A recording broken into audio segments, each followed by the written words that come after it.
Friends, आगे हम बात करने वाले हैं कंपोजिशन ऑफ ब्लड की। तो जैसे आप ये चार्ट देख रहे हैं, ब्लड में 45% सेल्स होती है और 55% प्लाज्मा होता है। जो 45% सेल्स होती है उसके अंदर 3 टाइप्स की सेल्स देखने को मिलती है हमें। जैसे फर्स्ट है प्लेटिलेट्स, सेकंड है आरबीसीज, थर्ड है डब्ल्यूबीसीज। प्लेटिलेट को हम थ्रोम्बो से डिनोट करते हैं।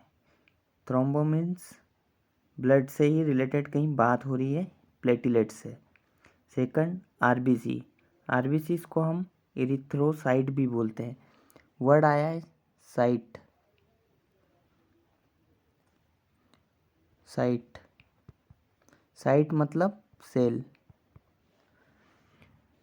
तो थ्रोम्बोसाइट्स मतलब प्लेटिलेट, इरिथ्रोसाइट मतलब RBCs, leucocyte means WBC. White blood cells को हम ल्यूकोसाइट बोलते हैं। Leuco means white, leuco word का मीनिंग होता है वाइट। तो ये 3 टाइप्स की हमें सेल्स देखने को मिलती हैं ब्लड के अंदर। सेकंड आता है प्लाज्मा। प्लाज्मा के अंदर सबसे पहला रहता है वाटर यानी H2O। तो प्लाज्मा के अंदर 91% जो है वाटर रहता है और अदर जो 9% है वो सॉलिड्स रहते हैं। क्या रहते हैं? सॉलिड्स 9%। अब हम बात करने वाले हैं प्लाज्मा के बारे में। सबसे पहले प्लाज्मा। अब प्लाज्मा मेनली जो है,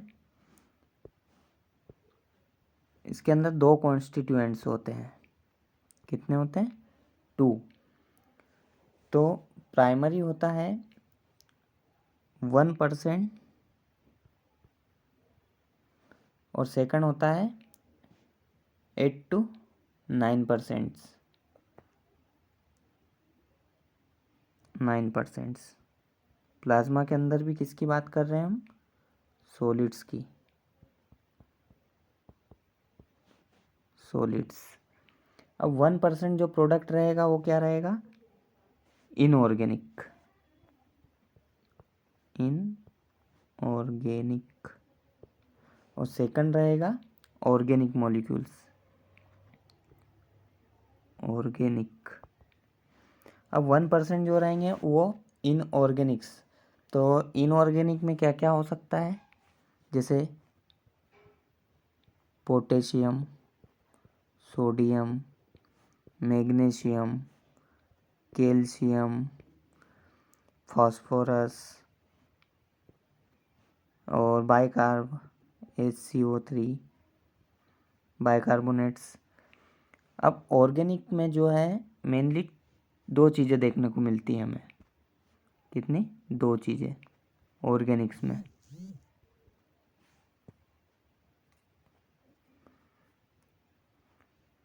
ऑर्गेनिक में 2 चीज़ें हमें देखने को मिलेगी। क्या?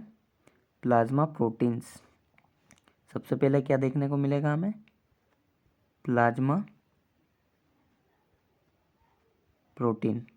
सेकंड देखने को मिलेगा non protein nitrogenous substance. Non protein nitrogenous substance. इतना यहाँ तक समझ में आया? क्या होता है प्लाज्मा के अंदर? हमने देखा 2 पार्ट होते हैं, वाटर होता है और सॉलिड्स होते हैं। तो वाटर तो हमारा 91% अलग हो गया। अब बचे जो सॉलिड्स हैं वो 9%, 8 to 9%। अब सॉलिड्स में भी अगेन 2 कैटेगरीज है कि एक ऑर्गेनिक कंपोनेंट रहते हैं और सेकंड इनऑर्गेनिक रहते हैं। अब ऑर्गेनिक में हमने देखा कि प्लाज्मा प्रोटीन्स रहते हैं और नाइट्रोजिनस प्रोटीन सबस्टेंस रहते हैं, नॉन नाइट्रोजिनस प्रोटीन सबस्टेंस। और इनऑर्गेनिक में sodium, potassium, magnesium, copper, phosphorus, जितने भी हैं हमारे मिनरल्स वो देखने को मिलते हैं। और जैसे जो प्लाज्मा प्रोटीन है, अब सबसे पहले हम देखते हैं प्लाज्मा प्रोटीन। प्लाज्मा प्रोटीन तो प्लाज्मा प्रोटीन हमें कितने टाइप के देखने को मिलेंगे? 3 टाइप्स के। 3 टाइप्स के प्लाज्मा प्रोटीन हमको देखने को मिलते हैं। सबसे पहला होता है अल्ब्यूमिन, सेकंड होता है ग्लोब्यूलिन, और थर्ड होता है फाइब्रिनोजेन। अब अल्ब्यूमिन जो होता है बॉडी के अंदर वो कितना रहता है? 55%। ग्लोब्यूलिन कितना रहता है? 38%। और थर्ड जो है फाइब्रिनोजेन वो रहता है हमारा कितना? 0.3, ठीक है, यानी कि 7%। ये हो गया प्लाज्मा प्रोटीन। अब जब हम ग्लोब्यूलिन की बात करते हैं इसके अंदर भी, तो इसके अंदर ग्लोब्यूलिन भी अगेन हमको 3 टाइप को देखने को मिलता है। कौन सा? 3 टाइप्स को ग्लोब्यूलिन देखने को मिलेगा, अल्फा, गामा और बीटा। तो अल्फा ग्लोब्यूलिन, गामा ग्लोब्यूलिन और बीटा ग्लोब्यूलिन, ठीक है। अब देखते हैं हम नॉन प्रोटीन नाइट्रोजिनस सब्सटेंस। ये मेनली हमको क्या मिलेंगे इसमें?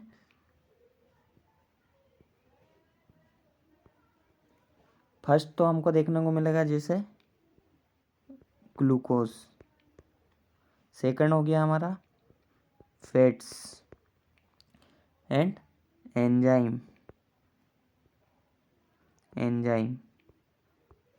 और फोर्थ हो गया हॉर्मोन्स।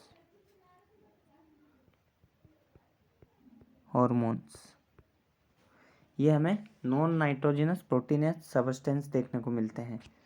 तो हमने अल्ब्यूमिन देखा, ग्लोब्यूलिन देखा, फाइब्रिनोजेन देखा और ग्लोब्यूलिन के टाइप्स भी देखे। और साथ में जो नॉन प्रोटीन नाइट्रोजिनस सब्सटेंस होते हैं वो मेनली डेरिवेटिव्स होते हैं किसके? फूड के, ठीक है। और कुछ वेस्ट प्रोडक्ट भी होता है कैटाबॉलिज्म का, जैसे कि क्या है ये? इसके अंदर क्या होता है? डेरिवेटिव्स होते हैं ये, डेरिवेटिव किसके? फूड के। और सेकंड कैटाबॉलिज्म। अब कैटाबॉलिज्म में जैसे सब्सटेंस निकलते हैं यूरिया, क्रिएटिनिन, थर्ड निकला हमारा जैसे जेंथिन, हाइपोजेंथिन,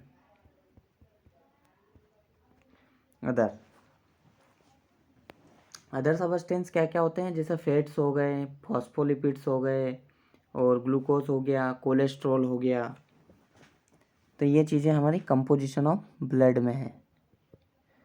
अब देखते हैं हम फंक्शन ऑफ ब्लड। क्या देखते हैं? फंक्शन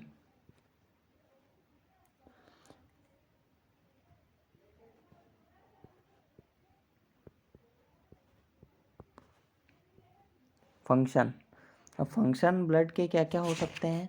सबसे पहला तो हमारा क्या करता है ब्लड? रेस्पिरेटरी। तो पहला फंक्शन हुआ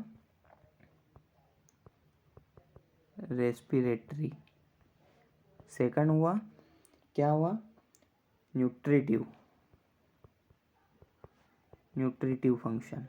respiratory function, nutritive function, third हो गया एक्सक्रिएटरी फंक्शन। और फोर्थ हो गया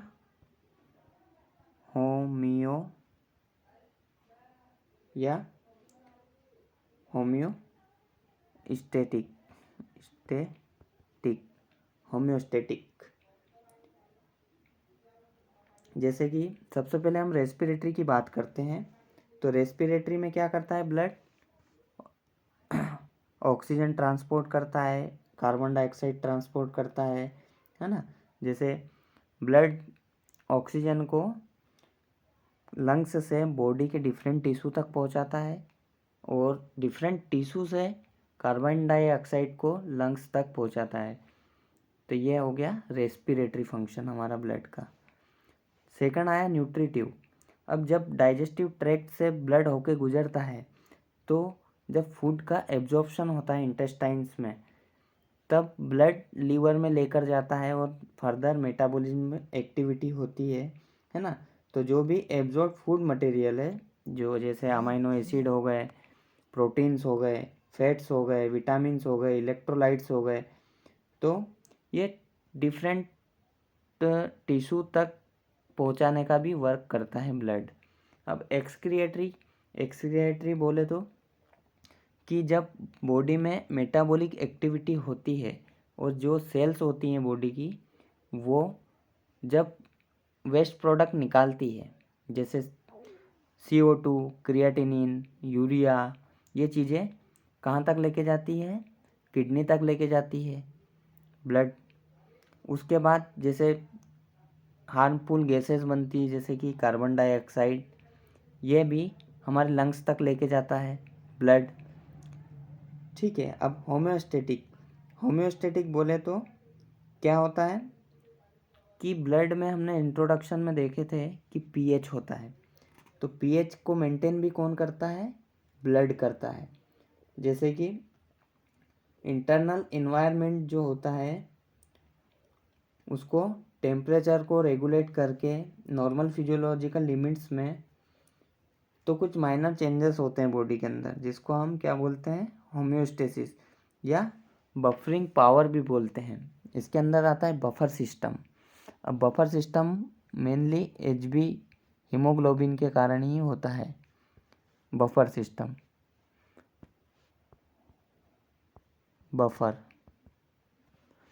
तो बफर सिस्टम के थ्रू ही ये होम्योस्टेटिक फंक्शन ब्लड करता है।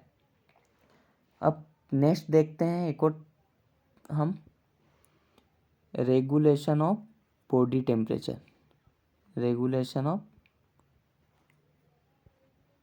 बॉडी टेम्परेचर कैसे करता है कि जब हाई स्पेसिफिक हीट होती है तो जो बफर होता है वो सडन चेंज हो जाएगा, राइज हो जाएगा या फॉल हो जाएगा, या फिर हाई कंडक्टिविटी है। ठीक है। तो हमारा एक बेसिक सा फंक्शन है, कौन सा है? Regulation of body temperature. अब नेक्स्ट देखते हैं केमिकल कम्युनिकेशन एंड प्रोटेक्शन। जैसे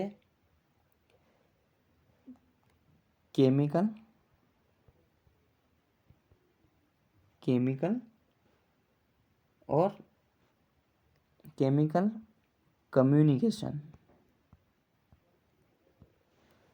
फॉर किसके लिए? प्रोटेक्शन के लिए।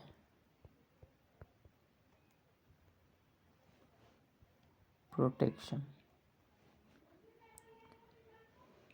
Concentration of hormone and various substance. ठीक है। क्या होता है कि जब ब्लड के अंदर हार्मोन्स रिलीज होते हैं डिफरेंट एंडोक्राइन ग्लैंड्स के द्वारा, तब क्या होता है? फीडबैक मैकेनिज्म प्रोवाइड करता है ब्लड, मतलब ट्रांसपोर्टेशन के साथ में। तो क्या कर रहा है? प्रोटेक्शन कर रहा है। जैसे कि ब्लड के अंदर हार्मोनल एंटीबॉडीज होती हैं। एंटीबॉडी होती है जैसे कि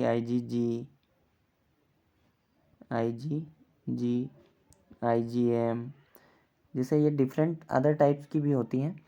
जैसे कि जो ये एंटीबॉडी हैं, तो ब्लड डिफरेंट टिश्यू में जहाँ पर भी माइक्रो ऑर्गेनिज्म इन्वेड करता है बॉडी के अंदर, तब ब्लड वहीं पे अपने थ्रू एंटीबॉडीज़ को लेकर साथ में जाता है, जिसके द्वारा किलिंग एक्टिविटी होती है। उसको हम प्रोटेक्शन बोलेंगे। क्या बोलेंगे? प्रोटेक्शन। प्रोटेक्शन किसके द्वारा हो रहा है? एंटीबॉडीज़ के द्वारा। तो वो भी ब्लड ही लेके जा रहा है ना। उसके बाद एक इम्पोर्टेंट फंक्शन आता है कि प्लाज्मा प्रोटीन का फंक्शन। साथ में ब्लड के अंदर प्लाज्मा प्रोटीन भी है। तो प्लाज्मा प्रोटीन का फंक्शन कैसा होता है कि देखते हैं हम।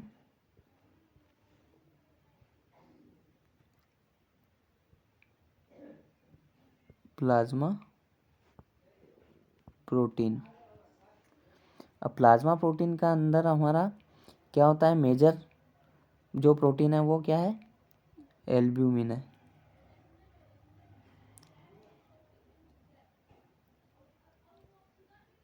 एल्ब्यूमिन। तो एल्ब्यूमिन क्या करता है?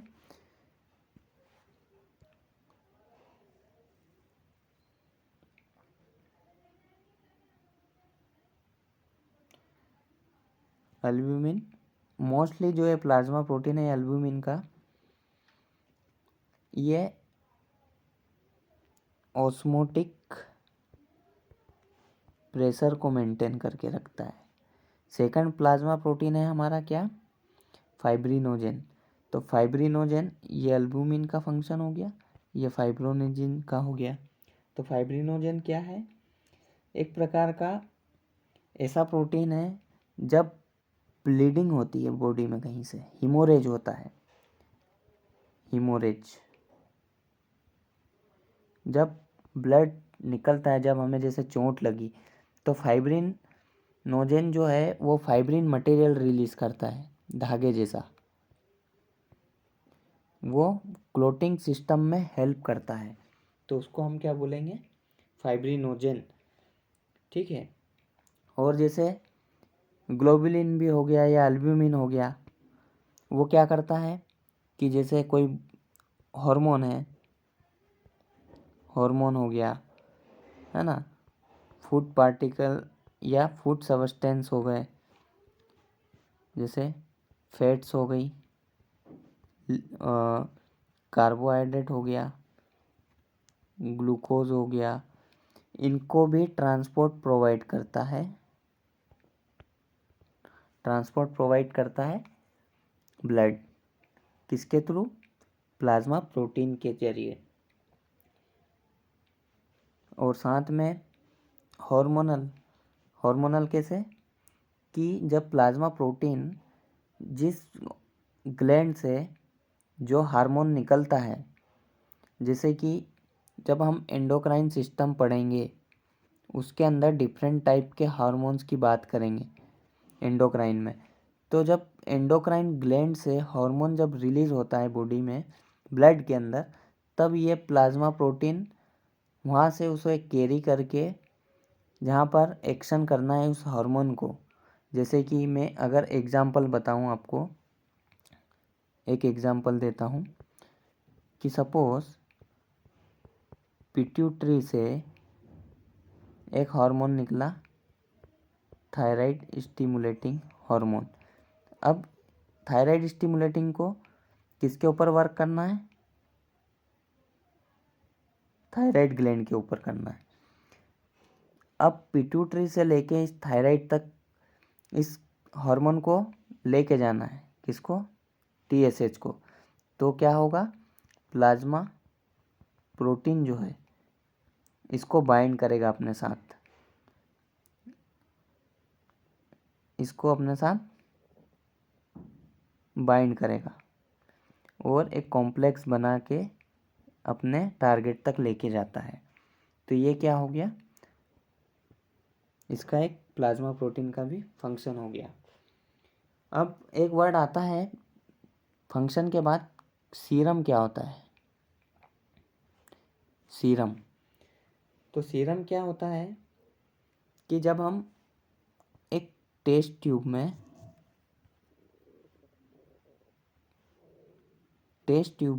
जब ब्लड को डालते हैं, जैसे कि हम जब सैम्पलिंग करते हैं ब्लड की हॉस्पिटल में, तो क्या होते हैं, जो मेजर जो कंपोनेंट है वो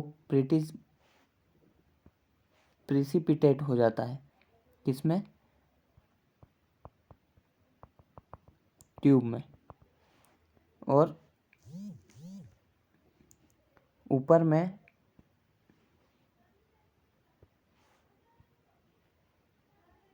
ऐसा एक फ्लूइड बन जाता है, उसको हम बोलते हैं सीरम, है ना। और नीचे जो बेस में जो बैठे रहेगा वो रहेगा आपका आरबीसी,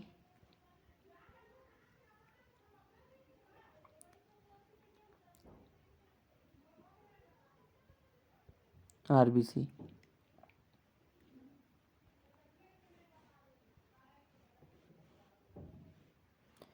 तो इसके अंदर एक क्लियर फ्लूइड ऊपर आ जाता है, उसको हम क्या करते हैं, सीरम बोलते हैं।